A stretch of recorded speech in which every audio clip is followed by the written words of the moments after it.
why was Google going to win when there were 7 other search engines? It wasn't, frankly, at the time that much better. It was a little bit better, and they had money. They had as much money as they needed. And so far, OpenAI doesn't have a cash problem. Because just when Google was starting, they were competing with like Yahoo and Excite and, these like kind of rinky-dink competitors. But the three of us are not convinced that they're working 70 hours a week on this issue. Yeah, I mean, another way to take your World War II metaphors, I don't think Google has Eisenhower. Look, when you have $60 billion and you have a 150-foot yacht just to trail the 300-foot yacht in case the 300 one goes wrong, like, I don't know if you're getting in the weeds of, the model building here. But the idea that we're going to collectively stop developing things for 6 months somehow was one of the dumbest ideas I've heard in a long time. Why? Because we're going to let the Chinese move forward and then we'll be protected by them? Yeah, no, I think it's insane. And you see people all across the political spectrum, like Vinod and Kevin, who are more left, me, who's more conservative, realizing the insanity of turning the AI future over to the Chinese. That makes no sense. Secondly, this idea of safety, even if you believe there's some risk, when have the experts ever really been right about the risk profile of future innovation? I'm not sure.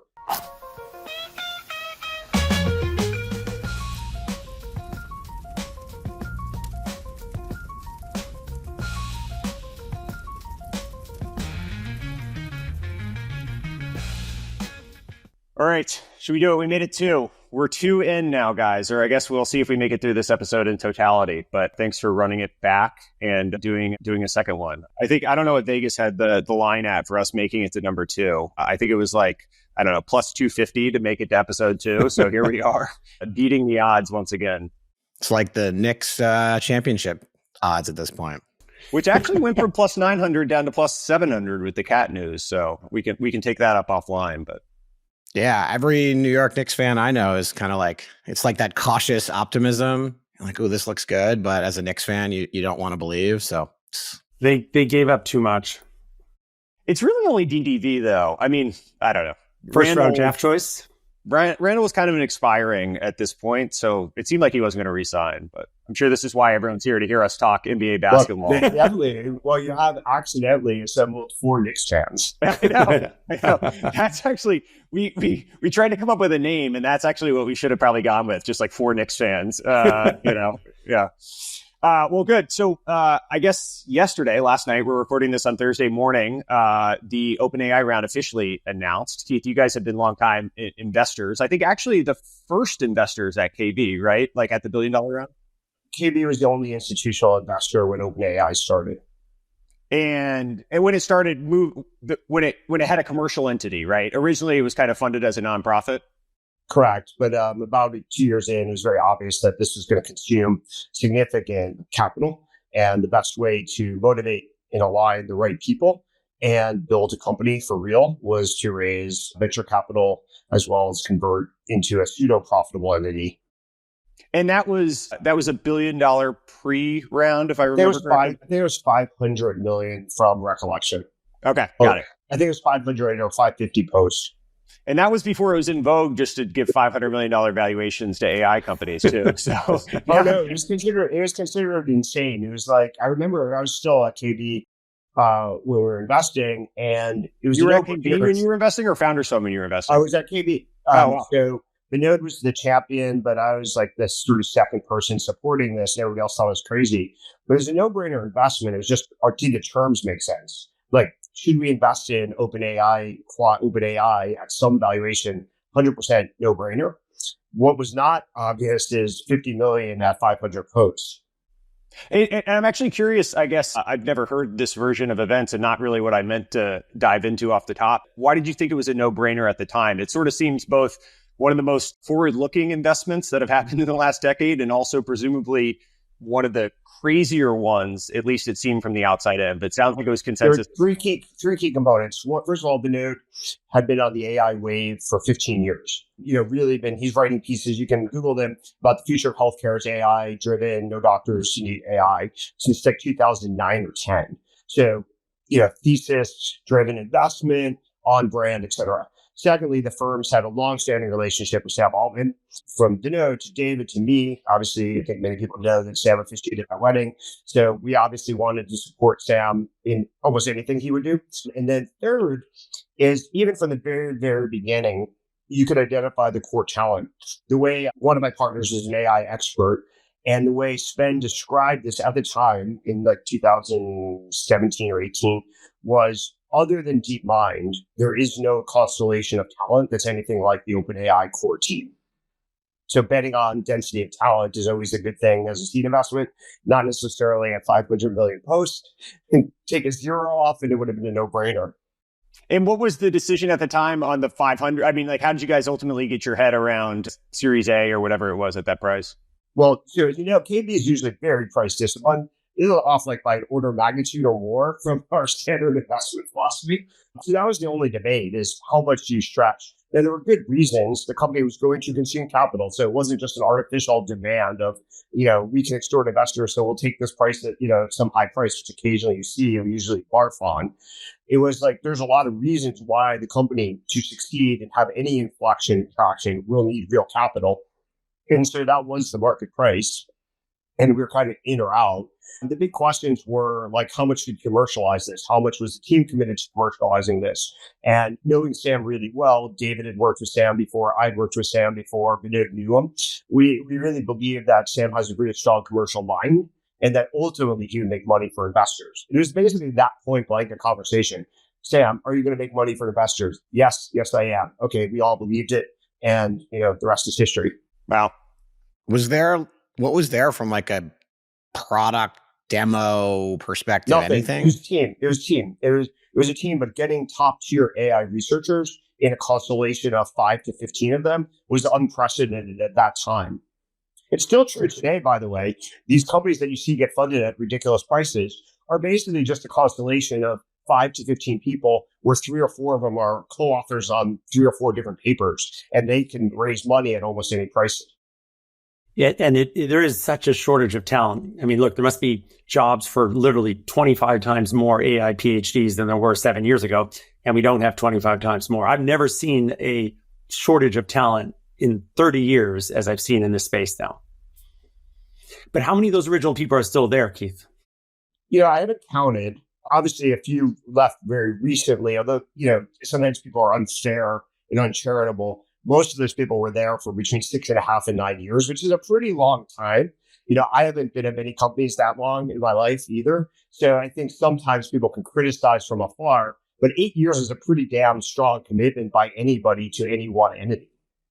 Well, also, like, if you're there from the beginning and they're allowing secondary sales in these rounds, which I assume they are at some level, I mean, you've got people taking tens of millions of dollars, if not more, off the table. It makes sense they want to go try their own thing. Well, also people, everybody on this call knows building a company from scratch is really difficult, painful. There's a lot of sacrifices involved. 6 to 10 years of sacrifices is a lot of sacrifices for family, for hobbies, for friends. So, it's totally reasonable for people to decide that after 5 to 10 years, they want to do other things and prioritize other things in their lives. It's very normal. How many of these like AI companies do you think really actually need that like foundational talent, like the folks who can do the ground up model building and infrastructure versus the investors kind of like think they need the talent, but the reality is they're more like a downstream customer of an OpenAI?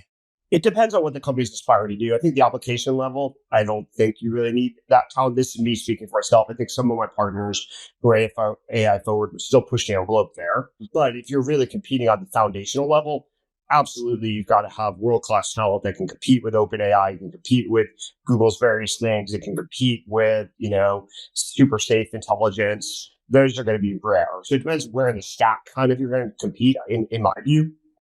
Yeah, and I think there's a lot of specialized companies that really need skill in that area. I have one company in material science, and so we need AI and involvement with material science, and there's only so many people in the world that you can get. But I've never seen salaries and payment. I mean, my understanding is that the amount that OpenAI is paying people and some others is just, sometimes 5 times, 10 times more than good engineers were getting 5 years ago. And other companies just aren't going to be able to afford that. I mean, you're talking, I assume 7-figure. Yeah, no, but there's sort of more. There's sort of like a BATNA type situation to it now, where all these folks are also being offered to go start their own business. Like Ilya can go raise at $1 billion pre. I think it was billion pre. Maybe I'm wrong. without, the team or necessarily the idea totally fleshed out in its entirety. And he can own whatever it is, 80% of that company, right? And so the alternatives here, not to mention you have, we talked about it last time, but the acqui-hires to get the folks from Adept or Character or whatever you want to call that back to the business. There's clearly like this power law of talent. And it's not just like having someone that knows AI. It's like if you're one of the top 15, 25 people, like your value is almost uncapped to a big company. Well, we were talking about us being Knicks fans. It's a little bit like the NBA. There hasn't been a team, I think, that's won an NBA championship without two superstars. I defined as maybe the top two of the top 20 players in the league since 1998 when Detroit did it. So I think there's a bit of this that's true in any field. If you're going to compete on some dimension in a power law business, you may need one or two people that are in the top 20 in that field to have a top. And I think it's also proving that we have historically underpaid our best engineers. And all of us would have said 10 years ago that your best engineers are much, much, much better than your average engineers. And we paid them 50% more, sometimes 100% more, when in fact, they almost should be paid infinitely more because they will make the difference and make the company. Well, in drawing the parallels to the NBA, that's actually kind of what has happened, where you have folks now making 60, 65, $70 million, like 35% of the salary cap or whatever it is. And the middle has been really hollowed out, right? No one's making, it's very little, the number of people that are signing new contracts today for like 15 or 20. It's sort of like you're getting single digits or you're getting, north of 30, 35, 40. The interesting question is like what actually happens to engineering salaries, not in like the AI layer, but just at like the application layer, because theoretically being a great engineer is no longer that difficult as these models kind of get better and better. I wonder where you see like the middle to the NBA analogy end up, because you might not need nearly as many people who are actually exceptional. Agreed. And I think even the NBA is not the perfect example because it's not a free market. We have socialized, our sports systems for better or worse. With the Premier League, they don't have salary caps really. And so people make an extraordinary amount of money. What is the high end, like what the highest person in a Premier League team, are they making 50% of the total dollars going to the salary? Well, I don't think they get to 50%. And here's what makes it unusual is that they have these transfer fees too that you have to pay. So it's not the same. It's not a free market system in its own way either. But yeah, they're making a lot more than the NBA players. Yeah. The best players. As you think about, the talent departure component of all of this, and Keith, realizing that people have been there for a long time, I guess, and you maybe are too close to the situation to totally comment on this, although people put in long journeys to your point. I guess, Zach or Kevin, do you guys have any view on some of the recency of people leaving, or I don't know, any perspective on what I think we've covered it. It still is unusual because if you have unvested shares, because some of these people got shares, even if they got reloaded, they got 3 years ago, 4 years ago, and presumably they're vesting a staggering amount of money. Most large companies don't lose those people as many times as they have here. But to Keith's point, 20 years ago, no one could walk out the door and have a $500 million, pre-money valuation put in front of them. I've never seen that. Just one last point there is that when you think that Apple went public and raised $9 million at the IPO, and my first company in W98, we raised, like 60 million, which was perceived as a very big IPO. That it's orders of magnitude bigger in capital that is still coming. That it's not about inflation. It's the size of the markets. And we've all underestimated how big this can be. It also depends like when in the maturity of these companies are people leaving, right? You're leaving OpenAI 7 years in, you've vested a material percentage, you've had secondary, you have probably tens of millions of dollars in the bank, like literally in cash. I don't view that as a commentary on the company, much more just like these people want to try something new and the market for them is insane. If you see people leaving after 2 years and 3 years, I would be concerned for that business. It's a really negative signal. But I don't view the OpenAI departures as anything besides kind of natural capitalism at work. There's also one positive, and I haven't talked to insiders about this, but AI is a freshly developing field. Like every week, there's new developments. And if you're running a company in a highly emergent field, you may want some turnover, actually more than a typical tech company, because you want to give up and coming talent, the ability to, sort of spread their wings and have more opportunities. Like the people who actually built OpenAI may no longer be as cutting edge as where, the research is today. So there's some freshness that's possibly a good thing for OpenAI because of the speed of innovation in their field. The business of OpenAI, there's been some reporting over the course of the last couple of weeks on where the business currently sits. And I'll quote some numbers from a gentleman today did a good job pulling together, kind of piecing together the different sources from Bloomberg. And CNBC reported some of this stuff. Wall Street Journal, I think, reported some. But it sounds like roughly the numbers that he had, and we'll share this on screen for folks that are watching along, but roughly the run rate of OpenAI ending 23 at 1.6 billion, ending 24, his estimates are between 5 and 5.2, and getting to a revenue number of 11.6 at the end of 2025. I think about 75% of this, again, in his estimates for the end of 24 is ChatGPT related subscriptions. So just staggering numbers, I guess, in terms of the absolute quantum. And it sort of makes the $150 billion valuation in the grand scheme of growth rates. It's actually, I think, cheaper than some of the rounds that happened around Facebook or some of the other businesses. Now, we can talk about cost of capital and burn rates and all of that stuff. But I was curious, as some of those numbers were reported out, anyone have any perspective on just like the staggering numbers that we're sort of seeing in that business? I mean, they're unprecedented in the history of the world.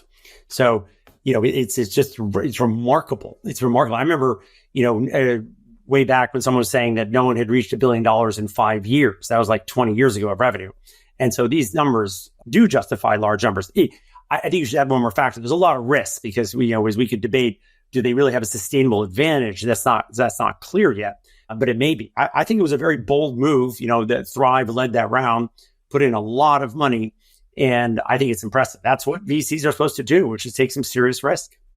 Maybe on the bear case side, which is not about the top line, but about the true margin profile of that revenue and the potential pricing pressure you're seeing. I think it's obviously a fascinating company. I'm not poo-pooing it in any way, but like to critique the valuation for 2 seconds. One, what is the real margin on that revenue, right? Because this is a weird business where your COGS, if you will, doesn't look like a variable cost. It looks like this giant CapEx that you have to spend training the model.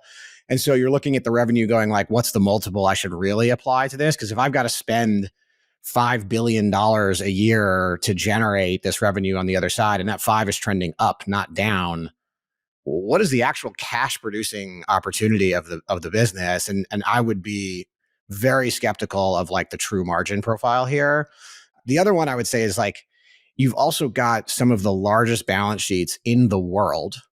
In fact, I shouldn't say some of it is the largest balance sheets in the world, except for maybe Apple, coming after your product line. Not necessarily with a better product. There's a lot of like fast following going on. Obviously, OpenAI is in front of, Gemini and others, but those companies can spend a lot of money for a very long time and lose money. Plus, which is like the wild card, is Facebook or Meta, or whatever we're calling them these days, because they're chasing and open sourcing. Right. So now you've got like real competition coming from, the open source world where you eventually could see like a much cheaper version of this as an enterprise customer. So there's some questions on the revenue quality, in my opinion. And that would be where I'd get scared at like 150 billion. It's clearly a good business. There's clearly something, amazing inside here. It's just the valuation to me, I would be concerned about. I think if companies are accumulating the human talent, which I think OpenAI is, it gets harder and harder to lose. And if we believe that, AI is going to be very important, I still think it's a pretty good bet. The final thing is I think we're underestimating how much costs will come down, at least per unit, however you want to defend that. I think they'll come down by 90% in the next couple of years. But it'll be competitive. I mean, it's fascinating. We can't, this model, none of us, even OpenAI, don't know what their model is going to look like 5 years from now. The double-edged sword of this right now, when you compare it to like, I'm sure all of us lived in different ways, sort of the cloud journey of Amazon and Microsoft and Google, there is more differentiation, at least in my opinion, at the product level here than it seemed to be in the cloud wars. Now, you also have independent companies in the private markets going after this, whereas those were the business is actually with infinite balance sheets. But I'm curious, how much do you think like the actual, we see this rate of degradation, and we can show a chart on screen of like open source actually catching up with the proprietary models pretty regularly. How much do you think that the actual models themselves will continue to drive the opportunity set for these businesses? And it's actually just a very fast degrading asset. Every time you do a new training run, something else catches up to it pretty quickly after. Think about it I would just say from a training data perspective, right? Like, the bigger and more interesting these training data sets get, the models are still going to be extremely expensive to run. I don't know, like, I would question is it really getting cheaper? Maybe it's getting cheaper to run the models, but to train them, I'm actually not convinced it's getting cheaper by any means, because the volume of data you're putting into these models is growing. Dario from Anthropic actually said he thinks that in 2025, we're going to have a $10 billion model. And Dylan Patel, who's a semiconductor analyst, did a podcast with Darkwesh Patel the other day, and he thought that it might need to be $50 to $100 billion. And by the way, if you read the analyst reports and you read like what, Satya and others are saying, I mean, they're saying this is like $1 trillion of spend. The other thing that's going on here, I mean, if you look at just Google and Meta for 2 seconds as like the potential, let's call them real long run competitors here, Google's got YouTube. I mean, we probably haven't scratched the surface of like the information that Google can actually feed into these models. It's got the largest video data source in the history of mankind by like an order of magnitude. So I don't know if costs are coming down once Google starts to like get YouTube into these training data sets. And Meta's got a similar underlying training data with Instagram data, with Facebook. I mean, I worry if I'm at OpenAI of catching these guys because they're not capital constrained. They're unlikely to be infrastructure constrained. And maybe if you squint over a 5 or 10 year period, they actually have a data advantage. Now they're behind today, no question. Right? Like from a quality of product perspective, OpenAI is in front. But like, is that sustainable and how? And, eventually data wins out here. My training data specifically, I think. Yeah, but if there's one story of the last 30 years, it's that a focused, well-funded startup will beat the large competitor almost every time. I mean, we could have had this call 20 years ago or 15 or 10 about Google and how they're going to win and everything. And frankly, they haven't won in that many things that they haven't purchased other than search. But we haven't had that in a business model that requires massive CapEx.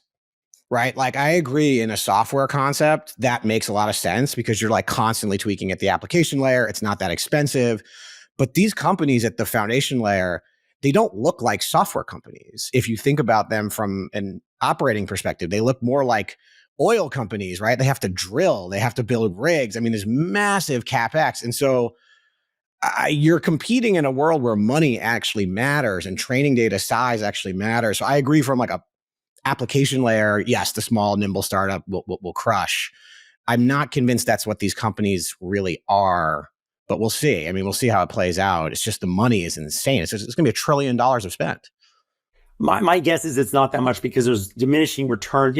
If you can look through 10 million emails, at a certain point, 20 million doesn't help that much. Looking through them effectively, cost efficiently, and pulling out the right data is important. But I think they already have access to a lot of data and they'll be diminishing returns. But if that's true, just to push on it, if the value of the increment, if we're drawing these curves, right, of like dollars and data in and value out on the other side, if it's true that that's diminishing, I'm not sure it is yet, at least I don't think we've hit that asymptote.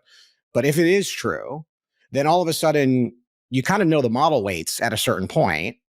And so if everybody kind of gets to the same model weights, if Google gets the same model weights and Facebook gets the same model weights, well, now the price of these products is going to come down, right? Because you've got Google and Meta who have other business models to monetize it, which is also, in my opinion, a bear case on the OpenAI side, which is like, well, actually, if the training is not as valuable in 5 years, you've got insane competition and a shrinking moat.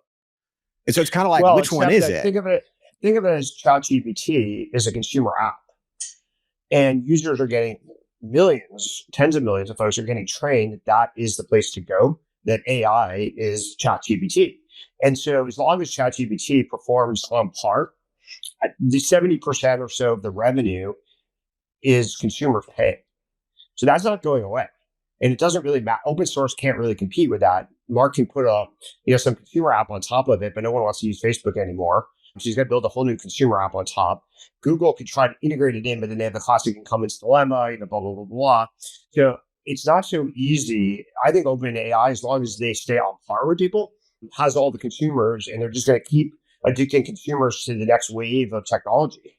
Maybe. It's an interesting argument, but like, think of like existing distribution, right? Like Apple owns the iPhone folks. Like, so, they'll be in front just in terms of like native to iOS. Obviously, Google's going to stick this. I mean, it's already, I have a Pixel, right? It's like in every app in very stupid ways, by the way, which is clearly like some odd product mandate.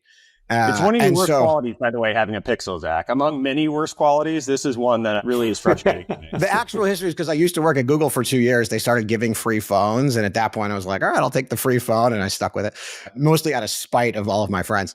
But like, I worry about consumer distribution and like the brand, if you will, being like the long run thing, because you have people with billions of eyeballs who are coming after you, both in Meta and Apple and Google, which is going to be like a little tight. But that's where Kevin's point is really powerful. Over 40 years, it's basically never worked that these people with large distribution platforms, when you can teach a focused vertical app that's really resonating with tens of millions of folks, you don't lose that lead, like basically ever, or it takes decades to lose that lead. Interestingly, the people I know who use AI the most, if you will, from a consumer perspective, maybe not like in their day-to-day job, have all switched to Perplexity at this point.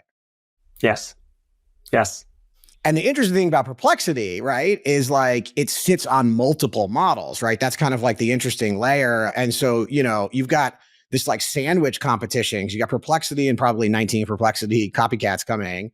And then you got the foundational layer people here, and you're like, who am I competing with if I'm OpenAI? I feel like a very big bear right now on OpenAI. I'm really not. I think it's a great business. One of the things on the Perplexity point, one, I can pull up some graphs that show on screen here, but the retention curve is actually, and this is publicly available web data, is much, much better for ChatGPT than it is for Perplexity. And I use Perplexity as well, and I pay for it, and I like it quite a bit. But like, there's something going on in the difference in terms of how people use ChatGPT and how people use Perplexity, if only evidenced by the retention curve. One of the things, I mean, this whole point of singular focus, like I get it 100%, and it's never proven true in the course of the internet. But some of the private label brands for Walmart or Costco or whatever it is, like if we sort of go to some of the other more physical, CapEx intensive, whatever you want to call it, products, I don't know. I mean, I think in the internet, maybe there's some unique qualities to this, but as you draw parallels over the history of time, banks, for example, I don't know if it totally holds. Well, if you have a monopoly on distribution, which Apple has a 50% monopoly, that is a real advantage. If that makes the difference, and Walmart, has access to supermarkets in a way that other people don't. To date on the internet, we haven't had that constraint, but that is one outlier there. By the way, all the points you're making, Zach, are risks, and it could go any number of ways. But, when we step back, we've seen this movie many times. I mean, why was Google going to win when there were 7 other search engines? It wasn't, frankly, at the time that much better. It was a little bit better, and it was enough of a difference that over time, they just had human talent, they focused, and they had money. They had as much money as they needed. And so far, OpenAI doesn't have a cash problem. We keep thinking they will. Because just when Google was starting, they were competing with like shithole Yahoo and Excite and, these like kind of rinky-dink competitors. But, no, wait. To be fair, though, a little bit later on, Yahoo was a big company and was public and was bigger and more valuable than they were. I mean, they made an offer to buy the company. So, well, that's the innovator's dilemma in all of this from Google's standpoint. Zach, I've quoted, I can't believe I'm reattributing it to you here because I could just say it as my own and own it. But that Google does have an opportunity to, I think you said, be like the Americans in World War II, that they have, eventually they can get it right over time. But it does start to get to the core of their business model. And I know Perplexity talks a lot about this, like the CPMs and the ability to actually change from their existing business. I mean, Zach and Kevin, you guys have lived this world far more than I, but they have a very good existing business. And it's kind of this core innovator's dilemma situation that they're in. Are they really going to, make the hard decisions to get to potentially where they need to go if it's uncertain if that's actually going to land there? I mean, I hope that they wake up every day and realizing that if you're Google, that this is the first existential threat that I've seen to them in 15 years. And Sergey came back, whatever, last December, I think, or the founders got more involved in it over that, right? Yeah, it's hard for us. I think the three of us are not convinced that they're working 70 hours a week on this issue. Yeah, I mean, another way to take your World War II metaphor is I don't think Google has Eisenhower. Yeah, I mean, when you have $60 billion and you have a 150-foot yacht just to trail the 300-foot yacht in case the 300 one goes wrong, like, I don't know if you're getting in the weeds of, the model building here. So if anything, it might be a distraction because it's like unclear leadership, but it's not. Google is so bad at figuring this. If they're so slow. And so like, that's definitely a bull case. By the way, the other thing I would say on the bull of OpenAI is just like the hype train is so big and so global that even if in 15 years, it turns out this business can't make money, between now and then, it will go public. It will have liquidity. This thing will get bid up in the same way that Tesla got bid up into the hundreds of billions of range just on the story alone. And you'll get your cash out. And I think like that's probably true of anyone putting money in now. Like, you're downside protected by the public market is my guess. And just to add to that, as we mentioned earlier, they are attracting talent. They are getting many, not all, but many of the best people. And we cannot, this is like an oil company. They're getting oil. And if you have oil, it makes the difference. Question in my head is like, do you see the other players, right? The Anthropics and I guess there's a few others, like, is there space for that? Well, I think right now, Anthropic sort of one, they're attracting really good talent. Like, there's people going over to that business that I think are just really impressive, either ex OpenAI or ex DeepMind or whatever. And so I think they're getting a density of talent over there. I feel like it's an interesting position for them to be in because they are able to serve as kind of the Microsoft Azure to OpenAI's Amazon AWS, like cloud service, where that was the first one that really got going. And then Anthropic's been able to counterposition in some ways. They got into bed with Amazon, whereas OpenAI is in bed with Microsoft. The weird thing there is they are much more beholden to the safety premise than even OpenAI is. And so my understanding is some of the incentives that exist within that company, if you think it's weird with the nonprofit structure and the commercial entity and all of that within OpenAI, it feels like that's gone by the wayside more and more. And I think we're going to see it move to more of a commercial entity. Sam has been rumored to take equity now, and it feels like they're kind of moving in a more capitalistic mandate. But when you're serving two masters as Anthropic might be, both from a safety standpoint as well as an AGI standpoint, I think it just makes it hard to make these decisioning trade-offs. The safety thing is such bullshit. Like, completely you go agree. back to like any technology. People are like, I don't know, these newspapers seem unsafe. Like, everyone's going to have information. And then the internet is like Wikipedia. People are like, oh, they're going to put bomb recipes on Wikipedia. Like, come on. It's just, if that's going to be the thing that Anthropic, is anchoring on, it's like driving 60 miles an hour with the handbrake on, like you're fucked. Like, it's just never going to happen. It's just like, there's always these doomsday people in every technical revolution, and they have literally never been right. And so I don't know why we think this time's different. Even when you get to like some of the people that are really smart on this, I think, and Dario from Anthropic, will say this, and other people, they do think that there's some non-trivial percentage of these things happening. And they've always been wrong because the world hasn't, ended in some catastrophic fashion, right? And eventually, if it does happen, there's no one gets to say, I told you so at that point in time. And so I hear you. It can only be true once at some point. And so there is some survivorship bias that never happened before. But no one's denying that there isn't potential risk. That is true. But the idea that we're going to collectively stop developing things for 6 months somehow was one of the dumbest ideas I've heard in a long time. Why? Because we're going to let the Chinese move forward and then we'll be protected by them. I really don't think so. Yeah, no, I think it's insane. And you see people all across the political spectrum, like Vinod and Kevin, who are more left, me, who's more conservative, realizing the insanity of turning the AI future over to the Chinese. That makes no sense. No. Secondly, this idea of safety, even if you believe there's some risk, when have the experts ever really been right about the risk profile of future innovation? I'm not sure, ever. And then third is like risk is a relative game. Like you have to think about things we do every day. You drive a car, you take a shower. And yes, it's hard to compare asymmetric and all this stuff, but I mentioned last time on our podcast, electricity never would have been allowed in the modern world. And just think about that. Think about how much poorer we'd all be, literally and figuratively, if we didn't have electricity. I mean, the risk is ultimately like, do you have bad actors, which are humans? And so, the Chinese thing is such a great way of thinking about it, right? Because like, they're not going to slow down for AI safety rules. Yeah. It's just not going to happen. So we might as well like control our own destiny. And I do think the good news is like in America, we are going to get this right. I mean, maybe California decides to like shoot itself in the foot every so often, but overall, like I don't really see a material impact here. The Europeans will screw themselves over, guaranteed. They've almost already have. And so it's really just the US and China at this point, and those will be the two winners. And I think it will mostly be US companies at this point. It's what it seems like. I'll try a simple metaphor, Kevin, and then feel free to add some depth. I think technology is just simply a magic wand. There's a metaphor I learned a long time ago.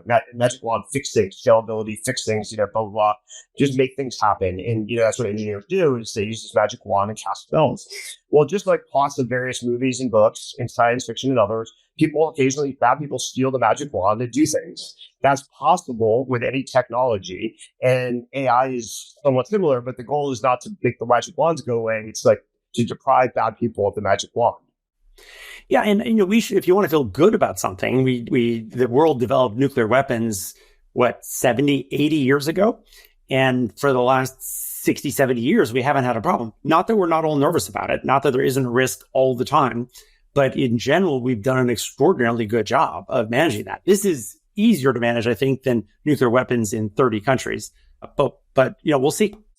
I mean, look, if you're worried about AI safety, you should be as pro US military as you could possibly be, because that is the single biggest deterrent to bad actors is the size and scale of our military prowess. And so like, if you're, put your money where your mouth is. If you're scared of AI, you better be deep in investing in Anduril and others, which actually in an incredible way, I do think the culture, both in Silicon Valley and just like broadly in the United States, has changed. Like these, AI driven, new military companies are really in vogue. They're growing. They're getting great talent. I think it's an incredible thing for the country, for us to lead in this area. And, that's also another benefit of all of this is people see the military applications of this technology. And we seem to be leading there as well, which is great.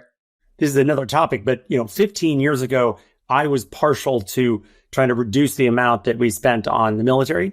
And over the last 7 years, I've completely reversed on that. And what's caused that?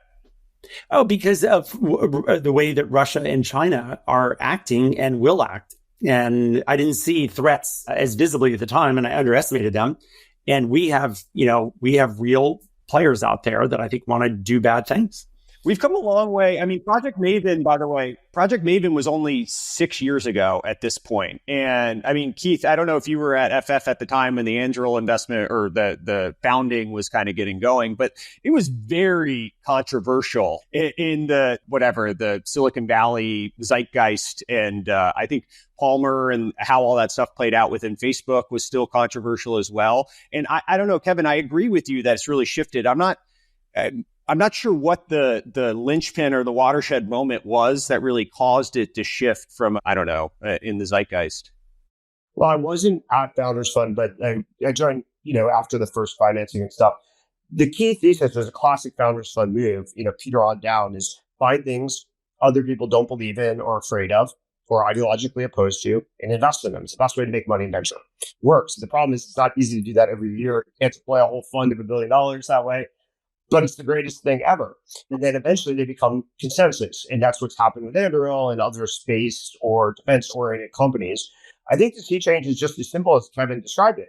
The world is a dangerous place. And maybe in 2008, people believed in the end of history stuff or I'll be a little political. When Obama dismissed Romney's warning about Russia, like you want your 1980s back, there was a lot of smart elite people that thought the world was getting safer, not more precarious. And, if anything we've learned over the last 4 or 5 years, definitely the world is a dangerous place full of a lot of evil people. And if good people don't do things, evil people are going to triumph.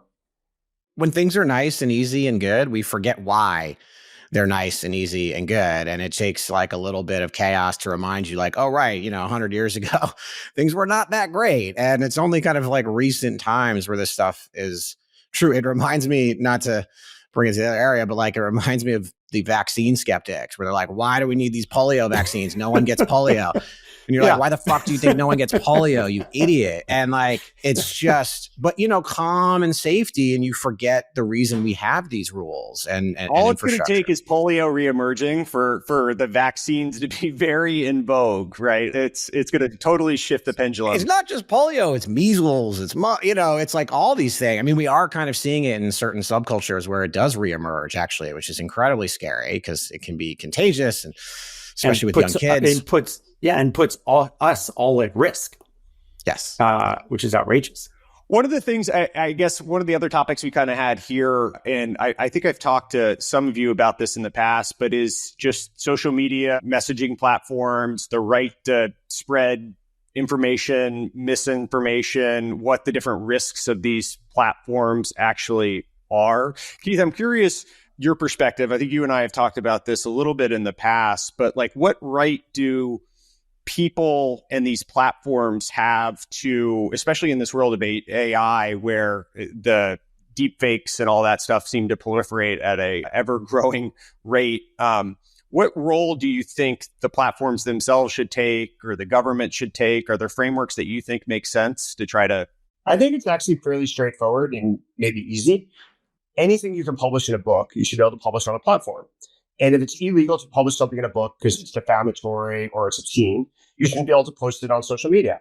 But if you can write a book about it and publish a book and sell a book on Amazon, you should absolutely be able to post that on X or any other social platforms. There's no reason for discriminating against ideas. And so I think we've had principles that eliminate certain kinds of speech for centuries, and it's worked extremely well. And we just should take those same principles and apply them to new platforms.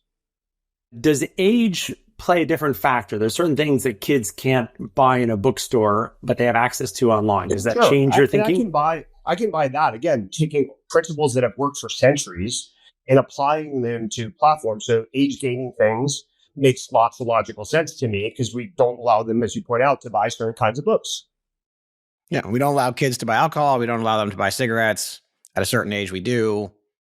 Seems to apply in the same route. Yeah, no, I tend to agree. It's just we have some safety rules, ironically, that we've figured out, and just because it's connected to a computer, why is it any different than a book or a newspaper? It should be the same.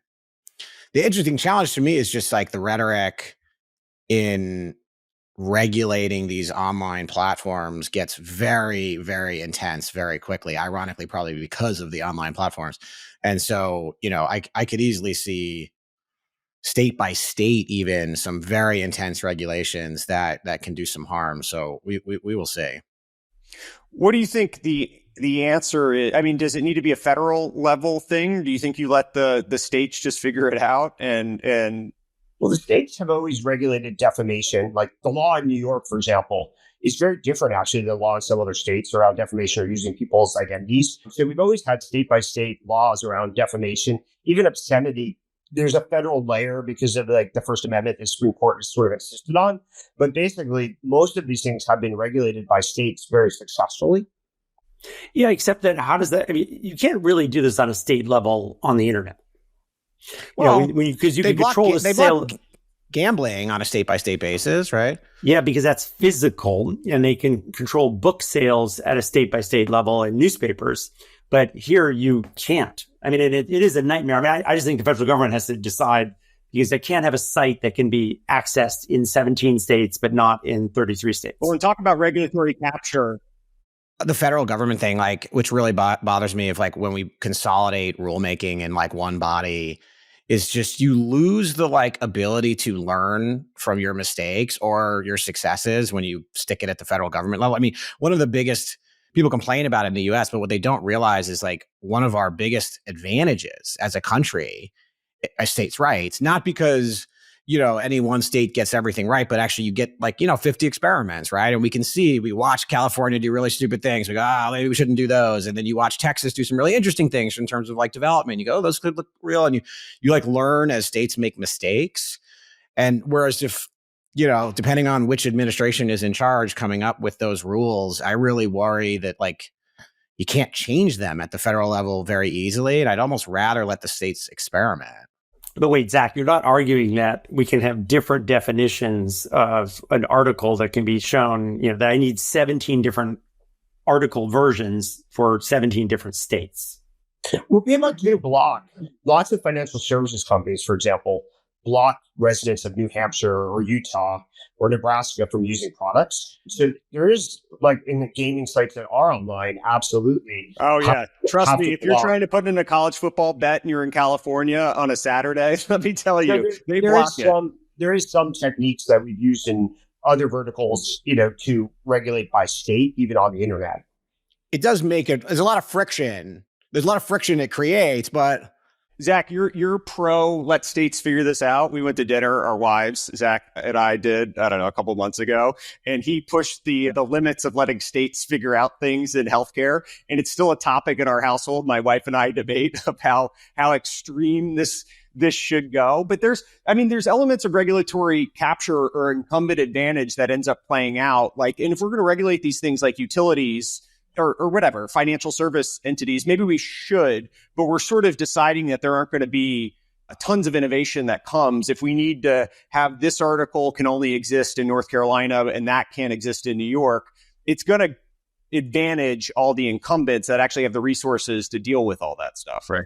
And we become Europe where you don't have critical mass. I mean, one of the reasons the US market is so powerful is that it is largely a national market. And I agree with you, Zach, that there are examples we can cite where state innovation has been fantastic. But you saw in healthcare, too, the extraordinary, wastage. I mean, the fact that there's a different driver's license process for South Dakota versus North Dakota, is just waste. Yeah, I'm not arguing. My take is we don't need regs beyond the kind of things Keith was talking about in terms, especially just for kids in particular. So that's the best of the ideas. Now, if we're going to introduce bad ideas about, trying to regulate some speech here, at least the state level one is the least bad. I really worry about federal regs in this area because it just stifles innovation. It stifles experimentation. We don't have any clear data, even on the kids thing. Now, I am as having two kids. I no chance in hell my kids will be allowed to use social media until they basically hate me. But at the same time, is the data that shows it's harmful to teenagers truly convincing? If we had real randomized studies, no, I don't think so. I mean, you can logically reason why it makes sense, but that's my fear. It's we don't even really know what's harmful. I think in abstract, you can say it's harmful, but it's compared to what?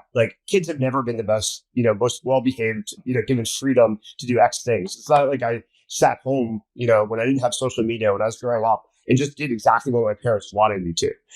So, when you benchmark against, well, what would kids do back then?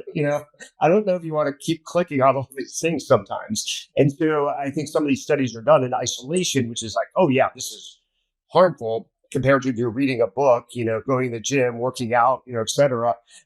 Sure. But what do kids in practice do when they're 16? A lot of things that are the best for them. Zach, just because you have younger kids, now that my oldest is 30, I've decided to let him he can use social media now. Because I'm an open-minded father and I'm flexible. Is he allowed to keep the door open when he has, guests yet or no? But it does kind of come down to what the individual accountability and all this stuff. What is the harm principle in these things? And there's been new studies that have come out in the last couple of weeks around the implications of legalizing gambling and just the rate of domestic violence that comes out of it, the rate of suicide. And you can kind of use usury laws as examples of we put in some regulations around, checks and balances and not just saying, okay, well, people can do what they want. And I think the social media data, it sounds like, I don't know, I haven't gone in and studied it, but like what exists at the individual accountability level versus what is, societally beneficial. Seatbelts, I think, I'm glad we don't have people flying out of their window every time we have a car accident anymore. But I'm sure at the time people were arguing that like you're infringing on my right to make my decision. And it's like, well, if you die and you're the income earner in the household and now the state has to take over, and help your kids, I don't know. That feels like a good check against that. Absolutely. But I do think on the increase in suicide attempts, which is a measurable thing by girls, the impact on girls does appear to be quite significant since the introduction of the iPhone. We can't blame it completely on that, but the timing is, we don't have another explanation for it. I think it's also like an ethics question. It's kind of like fundamentally, how much do you believe that people should just own their own decisions versus how much does society have a role in making sure you just like don't do the worst things? And the answer to that question will vary based on, I think, like personal beliefs. I don't know if there is a right answer. Like, should people be allowed to gamble away all of their money if they so choose?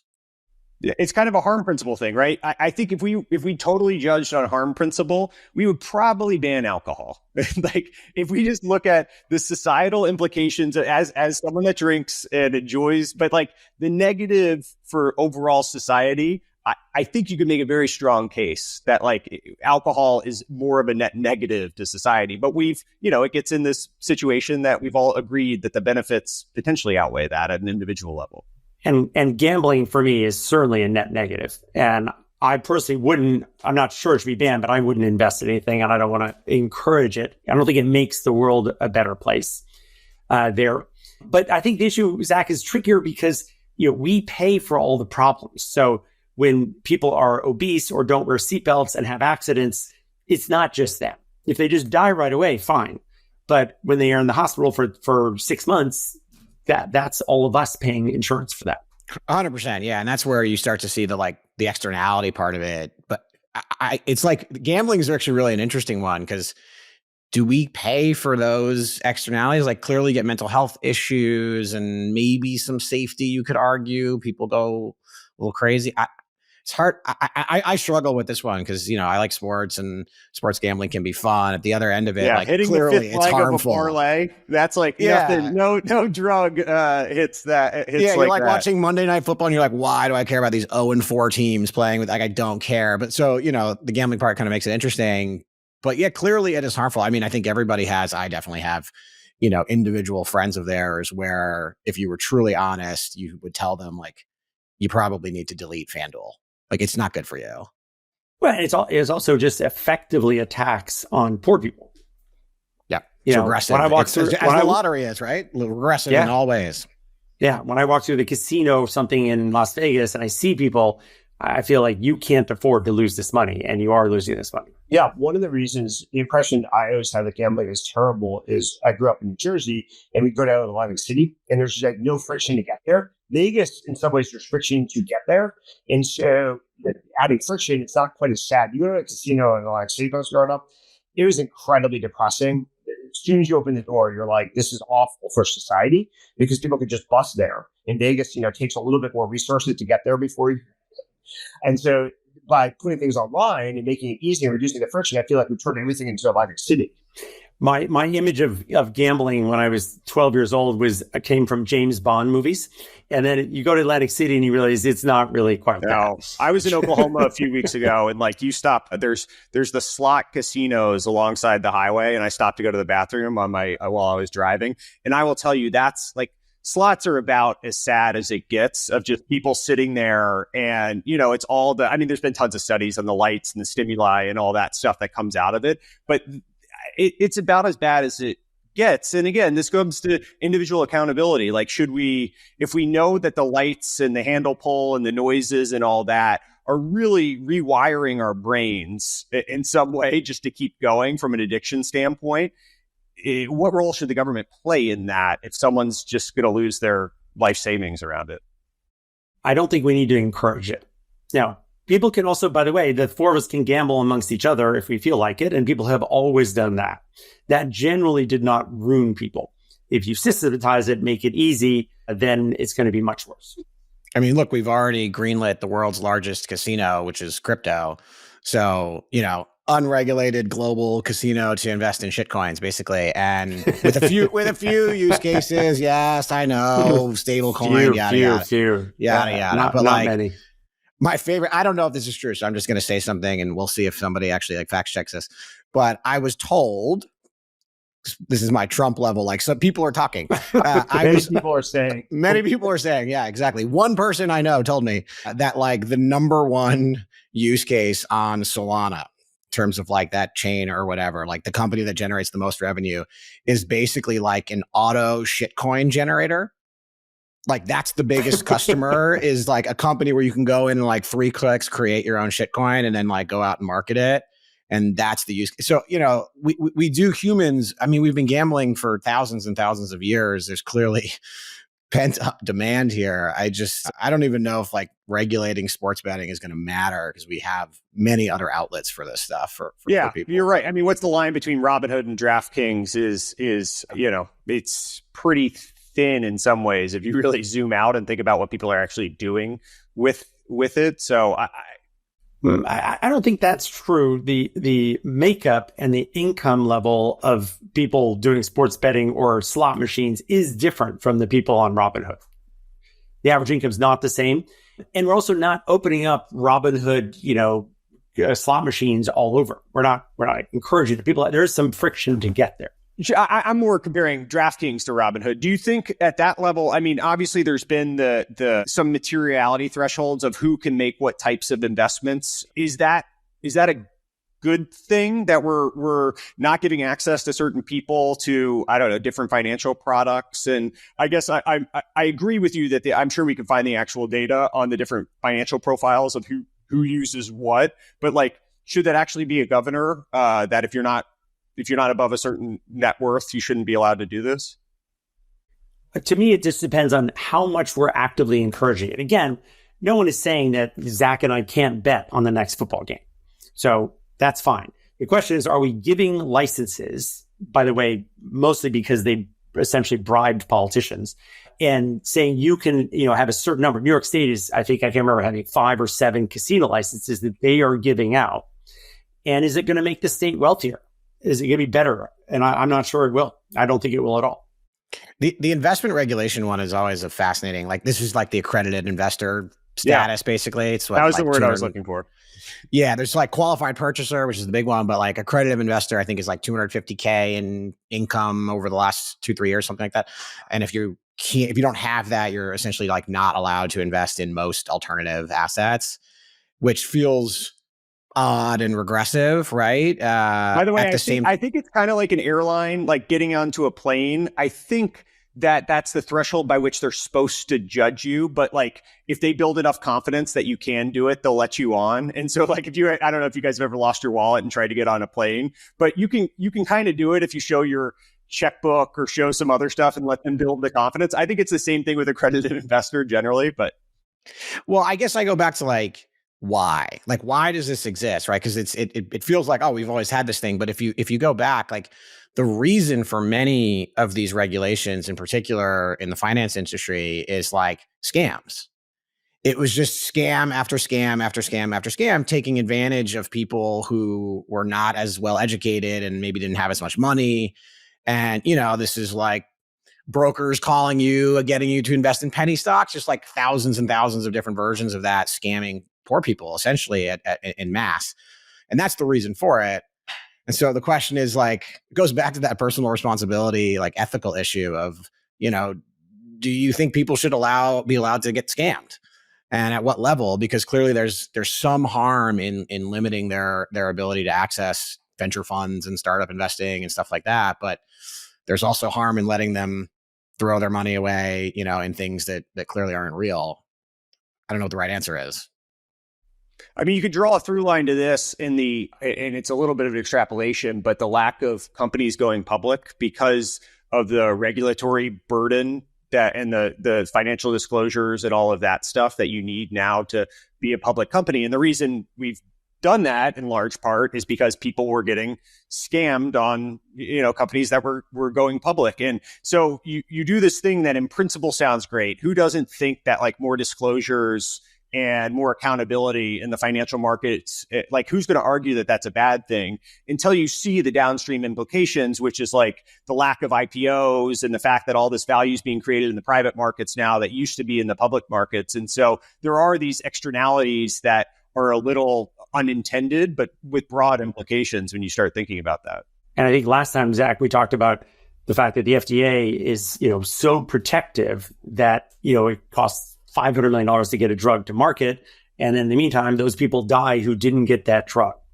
And maybe some more drugs should get to market. So we are overly careful in some areas. Yeah, that one is always so hard because a lot of what the FDA is really tasked with at the end of the day is safety, right? It's looking out for populations who may have like a safety issue on a drug they don't fully understand. And the challenge in safety in healthcare, maybe a longer conversation for another day, is sometimes it takes a long time to see those safety issues appear in human beings. And so when people talk about like the FDA being really slow and, these like large safety requirements, you need X hundreds of people in a trial, sometimes more, depending on what you're doing. And you could critique it in like being ultra conservative. Like, sure, it is ultra conservative, but part of the reason for that is you don't see rare side effects in human beings for sometimes could be months or even years. And so like, where's the line for what we're willing to tolerate from a safety perspective? It also varies by disease, right? So it depends on, our tolerance for side effects obviously are higher in oncology and cancer than they are in, dermatitis. It's so hard to say like what's right and what's wrong in those areas, because I think a lot of it comes down to like, it's that question of like, would you kill one person to save a million? I would, but I don't think a lot of people would, and so it's like, what is your ethics? And that's really tough. And don't forget, we're not killing one. We're running the risk that someone will die at some point in return for that. And yeah, look, government has to make these decisions all the time. And we do make them. We're just trying to decide. And over time, we move that line. But right now, that line's overly conservative, I think, on the FDA side. I think we're getting overly lax on the gambling side. Yeah, but everyone has their own, opinion.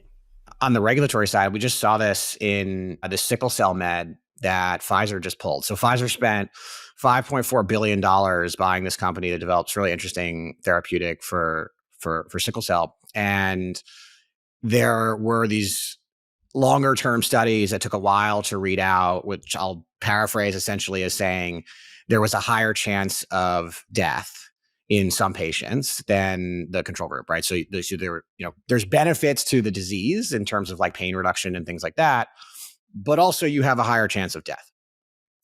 And so so Pfizer pulled the whole thing, right? Which was actually a Pfizer choice, not a regulatory decision. And I was talking to my co-founders of like, this doesn't make any sense because ultimately, isn't this a choice that the patient and their doctor could make, which is, you understand the risks. You say, look, you might die X% chance higher, but also there's these benefits of this drug. Like, you make the call. And that to me would have been the right decision from like an ethics standpoint of, back to like personal responsibility. Now, what my co-founders told me, which I thought was really interesting, is like, oh, they're pulling it because of lawsuits. And that's actually like the thing that they're worried about is even with all the disclosures and all the informed consents and everything that you would have to put in place to allow people to get on this drug, that the court system is going to kill you. And there'll be a $30 billion judgment. Yeah, I thought that stuff was all pretty preempted. I mean, there's exceptions, but I thought like for the most part, you can get preempted away litigation risk. My impression, with not being an expert on the litigation side, I mean, you've got Johnson & Johnson still dealing with the baby powder lawsuits, 30 years later. Look, the drug has its problems. I want to be very clear, right? Like this is not a perfect drug by any means. I'm only using it as an example of where even that litigation side of things, plays a role in the conservative nature of some of these companies. So this is the question of harm. I mean, you can fix that by statute if you wanted to. How do you think about like the harm principle versus individual accountability and responsibility, I guess, across, I don't know, we've talked about gambling, we've talked about stock market, we've talked about FDA. Great question, because I tend to believe in individual responsibility, period. I'm not a big collective action kind of person. I sort of the Margaret Thatcher school of the world of society's like a fake concept. So that said, I'm also pretty clearly believe that there's things that are bad for people and probably default to mostly leaving individual accountability in place. The problem is as we subsidize healthcare and subsidize other things, you're asking other people to pay for poor decision making. And that's when you run into this challenge of if you had to bear the cost of all your poor decisions, you get less poor decisions. But we, for other reasons, decide that we're not going to force you to go bankrupt, or we're not going to force you to not get access to healthcare because you made stupid decisions. But like a lot of healthcare costs are people making stupid decisions, but we subsidize it with, insurance. And as long as you're asking other people to pay, I don't think you get an unfettered right to make stupid decisions. So maybe if you wanted to waive other people paying, period, maybe you get the right to have unfettered decisions. There's probably some calibration there where you can opt in. And this is one of the reasons why I think celebrities are so bad for pop culture. Pop culture celebrities are bad. They're usually typically wealthy and they make a lot of dumb decisions, but they have a buffer. They have an insurance buffer. They have money so they can deal with some of the consequences themselves. Normal people follow the behavior without that buffer, economic or otherwise, jobs, et cetera. They lose a paycheck, they're out of work. The family starves. And so I think we need to think about if you're going to take social fabric insurance of any kind, you may lose some degrees of freedom on your individual responsibility. And that probably is a net economic trade. There's also a question of like how informed can the like typical person be, right? Like I would make the argument, you get in a car without a seatbelt, you kind of understand the risk you're taking. You drive a bike without a helmet, you kind of understand the risk you're taking. You gamble, you probably should understand. These are not like complicated concepts. You take a drug that has a 1% chance of a material side effect. I'm not sure people really understand what that means from a risk standpoint. We are bad at statistics. We are bad at percentages. Like we're bad at short-term, long-term trade-offs as like human beings. And so it's also like, how possible is it for people to truly understand these individual risks? And that is hard to say. Well, that's why the do your own research argument at different times is just like, it's really opaque and hard to understand as you get into fields that are, one, I agree with you, the internalization of probabilities, we're just terrible at it as a species. It's just really hard to think that through. But then two, especially as you get into some of these more esoteric areas, it's hard to do your own research. But then you end up with, I mean, we don't need to go down this whole rabbit hole, but the COVID vaccine thing and how all of that's played out. And I mean, that's obviously frayed society in different ways with people trying to do their own research or pushing back. It's just, they're not capable of doing it. I mean, this is why you get a PhD or an MD and you spend years and years in school. And I'm not saying they're perfect by any means. I would totally disagree with that. Like for unfortunate reasons, I've had a master cardiology for myself. And the good news is I have access to 6 of the top 10 cardiologists in the United States, but I've had to do all the work. And none of the 6 agree, by the way. So these are the six of the top 10 ranked cardiologists. They don't even agree on the test I should take. So, I've spent like a decade now or 8 years kind of mastering cardiology because I needed to figure out what should I do or not do. Should I be concerned, not concerned, take this test, take this procedure, whatever. And the more you dig into healthcare, the more you find out this is true. So I had a colleague of mine who worked for Square. He has had cancer 8 times, survived, which is miraculous, just alone, at like 30 some odd years old. He was on the precipice of dying like several times. He's been told that he has no future. And he had to do his own research. And once or twice, he pulled off a miracle, like true miracle, where like one time during the middle of COVID, he was told that there is no hope. And he fortunately had made some money at Square, so he funded a prize for anybody in the globe who could tell him what to do. Turns out he found something. he had actually literally mailed his blood samples to 20 different labs because no one during COVID would actually do the work for him. So I've just seen in cancer and cardiology, which are some of the more complicated parts of healthcare, that people doing their own research will outperform a traditional expert. Now, fortunately, my friend Kyle and I, had the resources to do this, but so it's true that not everybody can do this, but the outcome would have been completely different for both of us if we just took for granted what the first doctor we ran into told us to do. Well, the challenge in healthcare is like, there's many things we just simply don't understand from like a biology standpoint, right? Like it is naturally imprecise. I mean, we barely understand, what causes cancer in the first place. Like, so it's not surprising to me that there are edge cases for sure where you should go figure it out. Now, when I think it comes down to like, what does do your own research mean? Like, yes, you should seek multiple opinions. Yes, you should go talk to lots of experts. You should kind of like push the limit. The other challenge, by the way, in healthcare is obviously like your doctor doesn't get paid any differently based on your outcome in general cases. So there isn't a full incentive for them to get all of this right. So I think the idea of like, I have an issue, the system isn't solving it, I need to go figure out, what I could do is totally rational and reasonable. It's the ones where it's like, well, hey, we have like layers of published research about this specific decision or this specific drug or this specific, clinical situation. And then everybody goes, I'm going to go read like Facebook comments. And that's the part. You're still trusting experts in this example, right? right? My example, yes. Kyle, my cancer friend's example, not really. He really had to push the envelope beyond what a lot of experts, but he did find some experts who helped navigate. I can think of some examples as well that the experts were totally wrong. Like in cancer, you want to read a great book, read Breakthrough. The experts in cancer were totally wrong. Now it's been consensus. The people pioneering that research had none of the traditional background. They've all now won Nobel Prizes. It took like a century to undermine, most of the conventional wisdom about cancer. It's a fabulous book, by the way, just pure reading for your own like edification. But even in fields with experts, on top of experts, the people who really innovated in cancer were actually people sitting in the middle of Texas with no medical degrees. But and actually, we know much more about the heart and cancer than we do about the brain. We don't have any idea. We generally know, not in your case, but generally know what's going wrong in our heart. But in the brain, we don't even know what causes depression and, growing like crazy. So that this problem is very acute. One of the biggest things that is just really hard for people to understand, and it's like a concept I think a lot of people inside of medicine understand, but they're just really shitty at articulating, is kind of like your level of confidence or the level of evidence, right? Because like not all evidence is created equal. And there are certain things where it's like, we know this is true. We've run these like giant randomized studies. Here's the answer. And then, it trickles down from there. Polio vaccine, for example, like as an, right. Yeah.